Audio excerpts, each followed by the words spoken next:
अभय सिंह चौटाला जी को मैं ना तो सीरियस पॉलिटिशियन मानता। आप जैसे साथी ने कहा परिवार एक हो। डॉक्टर अजय सिंह चौटाला जी ने हमेशा कहा है ये पहल उनके लेवल पर नहीं हो सकती। परिवार के मुखिया चौटाला साहब हैं, उनके लेवल पर हो सकती। पॉलिटिकल पार्टीज एक होने की बात पे तो कभी चर्चा ही नहीं हुई। चुनाव लड़ेंगे हम 10 सीटों पर, उनमें दम है तो वो 10 सीटों पर लड़ लें। आज के दिन समझने देखने की चीज़ है। जो लोग हम पे आरोप लगाते हैं, मैंने कहीं सुना ये कहा कि चौटाला साहब को जेल भेजने का काम हमने किया। उससे थोड़े दिन पहले कहते थे आम आदमी पार्टी ने, केजरीवाल ने किया। उससे पहले कहते थे बीजेपी ने किया। उससे पहले कहते थे कांग्रेस ने किया। इसका मतलब तो सारी पॉलिटिकल पार्टीज की एक मंशा है। या उनको घबराहट है कि वो 2% वोट शेयर भी ना ले पाए तो उनका इलेक्शन सिंबल जाएगा। कि पार्टी पूरी तौर पर तैयार है और अभी तो चुनाव लंबा है।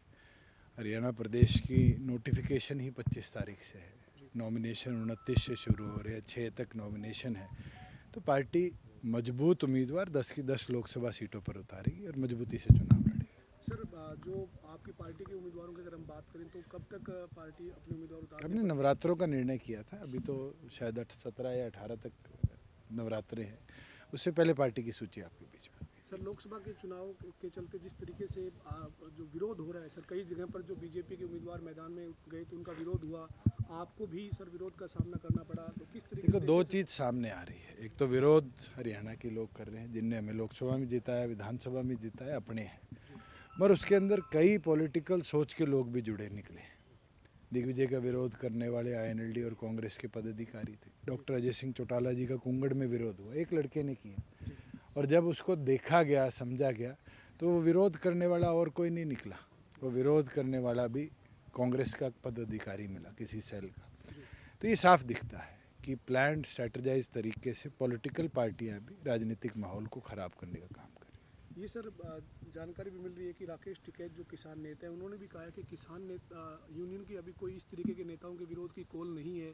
अगर कोई इस तरीके का विरोध हो रहा है तो वो राजनीतिक एक तरीके की साजिश हो सकती है। मैं हमेशा से कहता आया हूँ कि इसके पीछे जनता देखेगी भी, समझेगी भी और धीरे धीरे मत के अधिकार के साथ अपना निर्णय करेगी। अभी तो लोगों को बहुत कुछ दिखेगा चुनाव में और बहुत कुछ कदम लोग उठाएंगे इन सब चीज़ों को देखते हुए कि कैसे पॉलिटिकली मोटिवेटेड कदम निरंतर उठाए गए हैं और अब नहीं, पिछले 4 वर्षों के अंदर। सर, डॉक्टर अजय सिंह चौटाला जी का एक बयान था कि चौटाला साहब कहेंगे तो परिवार को एक होने में कोई 1 मिनट नहीं लगेगा। उसके बाद अभय चौटाला ने कहा कि ये गद्दार है, इन्होंने प्रदेश को लूटा है और इनकी कोई जगह नहीं है वापस परिवार में। देखो अभय सिंह चौटाला जी को मैं ना तो सीरियस पॉलिटिशियन मानता। आप जैसे साथी ने कहा परिवार एक हो। डॉक्टर अजय सिंह चौटाला जी ने हमेशा कहा है ये पहल उनके लेवल पर नहीं हो सकती। परिवार के मुखिया चौटाला साहब हैं, उनके लेवल पर हो सकती। पॉलिटिकल पार्टीज एक होने की बात पे तो कभी चर्चा ही नहीं हुई। चुनाव लड़ेंगे हम 10 सीटों पर, उनमें दम है तो वो 10 सीटों पर लड़ लें। आज के दिन समझने देखने की चीज़ है। जो लोग हम पे आरोप लगाते हैं, मैंने कहीं सुना ये कहा कि चौटाला साहब को जेल भेजने का काम हमने किया। उससे थोड़े दिन पहले कहते थे आम आदमी पार्टी ने, केजरीवाल ने किया। उससे पहले कहते थे बीजेपी ने किया। उससे पहले कहते थे कांग्रेस ने किया। इसका मतलब तो सारी पॉलिटिकल पार्टीज की एक मंशा है। या उनको घबराहट है कि वो 2% वोट शेयर भी ना ले पाए तो उनका इलेक्शन सिंबल जाएगा। उनके घबराहट है कि क्या उनके पॉलिटिकल पार्टी का अस्तित्व खतरे में है। तो ये सारी चीज़ें कोई सीरियस पॉलिटिशियन कभी नहीं उठाएगा और हर रोज़ अपने बयान को बदलने वाला पॉलिटिशियन जनता के सामने साफ हो जाता है।